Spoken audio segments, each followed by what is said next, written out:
नमस्कार दोस्तों।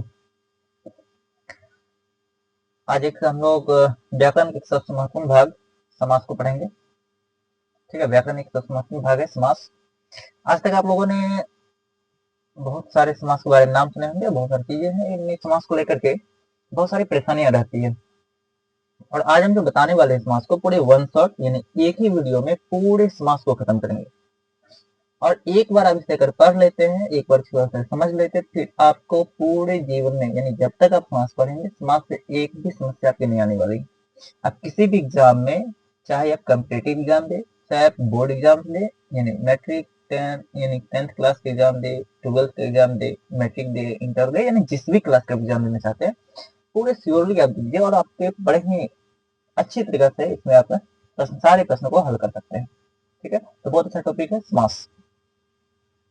तो चलिए इसको शुरू करते हैं और इसमें बहुत ही अच्छी बात। अब देखिए इसमें शब्द जो आया है समास, जरा इस शब्द को ध्यान से देखिए। हम जो भी पढ़ेंगे ये है समास। ठीक है, हम जो पढ़ने वाले हैं ये क्या है, समास। देखिए समास के बारे में अगर कहा जाए तो समास का शाब्दिक अर्थ क्या होता है। समास का शाब्दिक अर्थ संक्षेप होता है। क्या होते हैं, देखिए शुरू से अंत तक बताएंगे। समास का शाब्दिक अर्थ संक्षेप। अब संक्षेप को अगर कहे तो साधारण भाषा में हम छोटा करना कह सकते हैं। क्या करना, छोटा करना। अब क्या चीज को छोटा करना, तो शब्दों को बड़े रूप को भी आराम से छोटे रूप में व्यक्त कर सकते हैं। और समास क्या है, ये शब्द निर्माण की एक विधि है।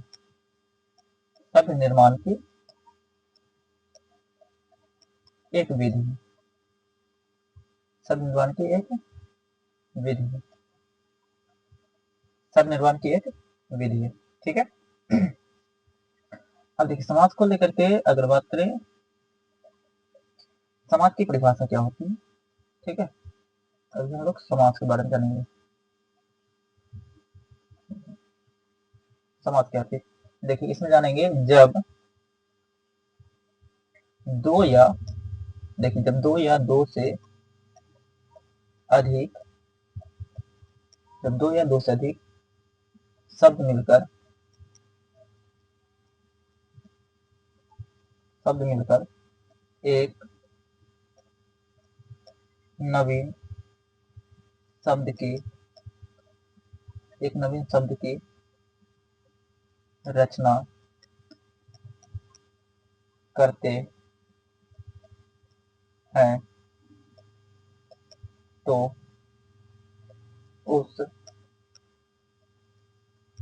प्रक्रिया को समास कहते हैं।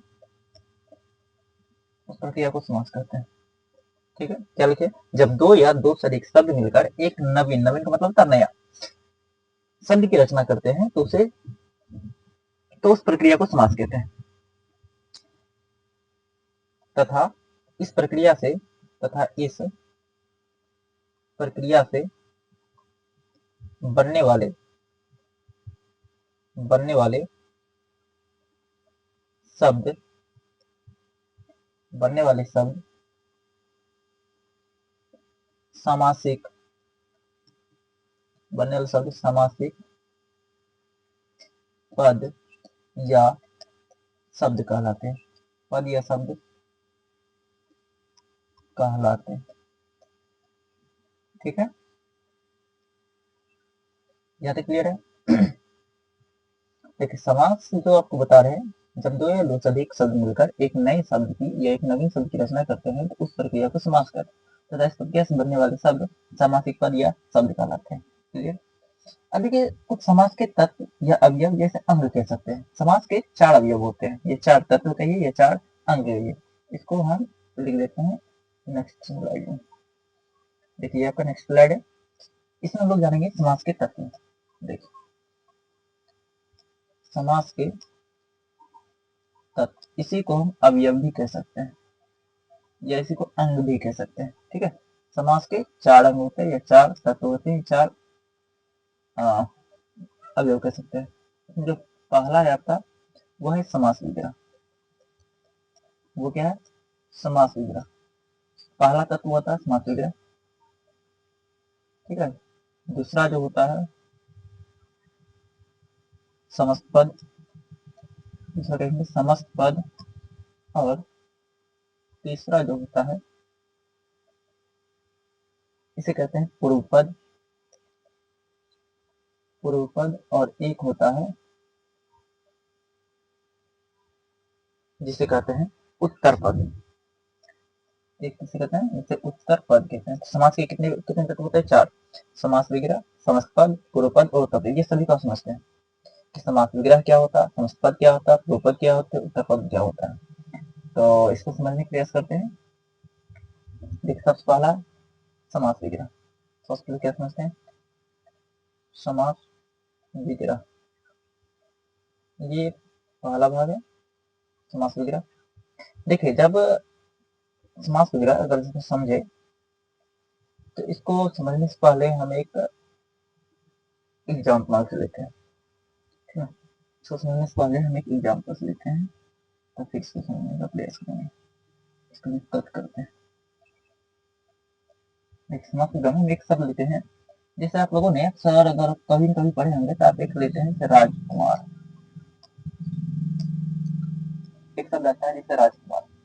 राजकुमार अगर हम विग्रह करने बोले, ऐसे अगर खंडित करने के लिए, विग्रह करने तोड़ने के लिए कहे तो आप लिखते हैं राजा का कुमार।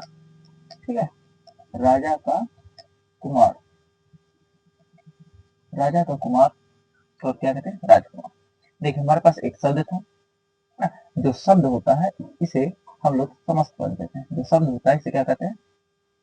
इसे समस्त पद कहते हैं। इसे समस्त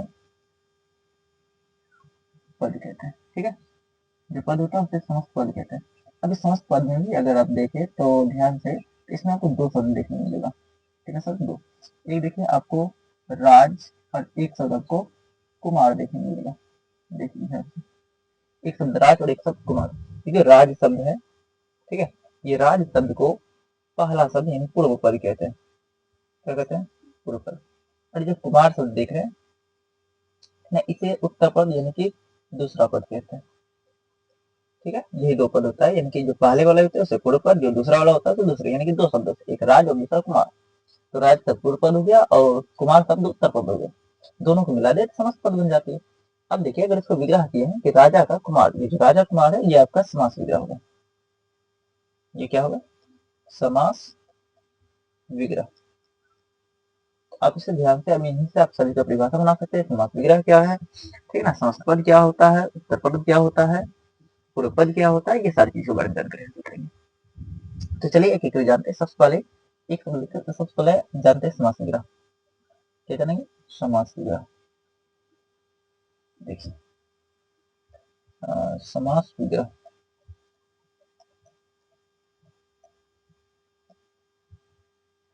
समास विग्रह।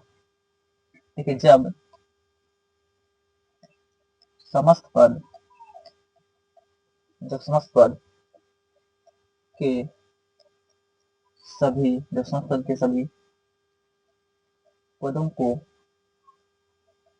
अलग अलग अलग अलग किया जाता है, किया जाता है, उस प्रक्रिया को, उस प्रक्रिया को समास विग्रह कहते हैं। उस प्रक्रिया को समास,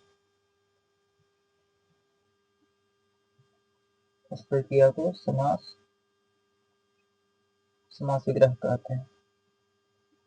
ठीक है, जब समस्त पद के सभी पदों को अलग अलग किया जाता है तो समास विग्रह कहते हैं। जैसे यहाँ देखिए, ये हमारे समस्त पद के, समस्त पद के सारे पदों को जब अलग अलग किया जाता है तो इसे क्या कहते हैं? समास विग्रह कहते हैं। ठीक है, तो चलिए समास विग्रह हो गया। अब इसके बाद चलते हैं समस्त पद की ओर। समस्त पद, ये जो आपका दूसरा, ये क्या है? समस्त पद है। एक समस्त पद क्या था कि समास विग्रह से, समास विग्रह से, समास विग्रह से बना, समास विग्रह से बना नया शब्द, समास विग्रह से बना नया शब्द समस्त पद कहलाता है। बना शब्द समस्त पद कहलाता है।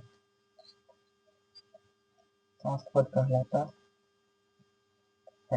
तो समास विग्रह से बना हुआ नया शब्द समास पद कहलाता है। इस समास विग्रह के बाद बने हुए जो नए शब्द होते हैं, ये समास विग्रह के बाद समास विग्रह से बने हुए जो नए पद होते हैं, तो समस्त रहने राजा तो कुमार को जोड़े तो बन गया राजकुमारी, ये समास पद हो गया। अब इसके बाद अब जो है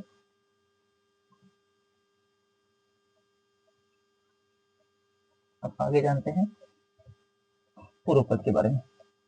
अब इसके बारे में पूर्व पद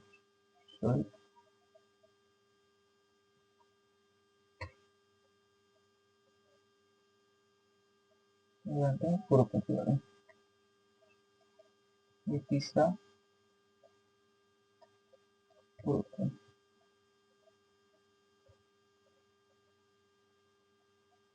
पूर्व पद में जानेंगे समस्त पद का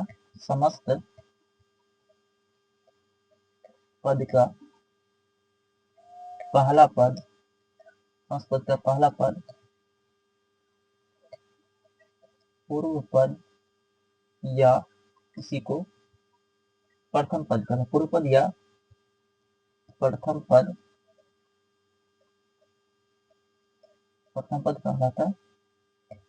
ठीक है, समस्त पद का जो पहला पद होता है वो पूर्व पद कहलाता है। समस्त पद का ये देख रहे हैं, समस्त पद का जो पहले पद होते हैं, समस्त पद का जो पहला पद है ये आपका पूर्व पद कहला है। ठीक है, अब समस्त पद का दूसरा पद, समस्त पद का दूसरा पद उत्तर पद या द्वितीय पद कहलाता है।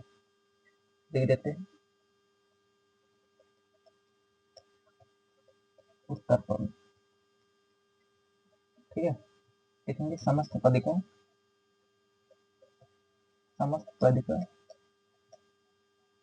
दूसरा पद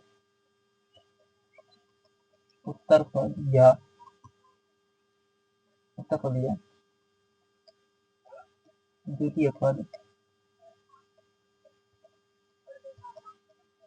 द्वितीय पद कहलाता है। संस्कृत दूसरा पद उत्तर पद या द्वितीय पद कहलाता है। ठीक है, और एग्जाम्पल आप वो लिख सकते हैं। अब समास के प्रकार प्रधानता के आधार पर जानेंगे, बोल रहे। चलिए, तो आप इसे कॉपी में नोट कर सकते हैं, थोड़ा सा छोटा कर देते हैं सभी का सभी आप रूप से देख सकें, एक ही जगह सारे के आप जैसा चाहे वैसा करके नोट कर सकते हैं। अब इसके बाद जो होता है आप इसे भी नोट कर लीजिए, अब इसे भी कॉपी में नोट कर सकते हैं। चलिए, तो थैंक्स फॉर वॉचिंग। जय हिंद,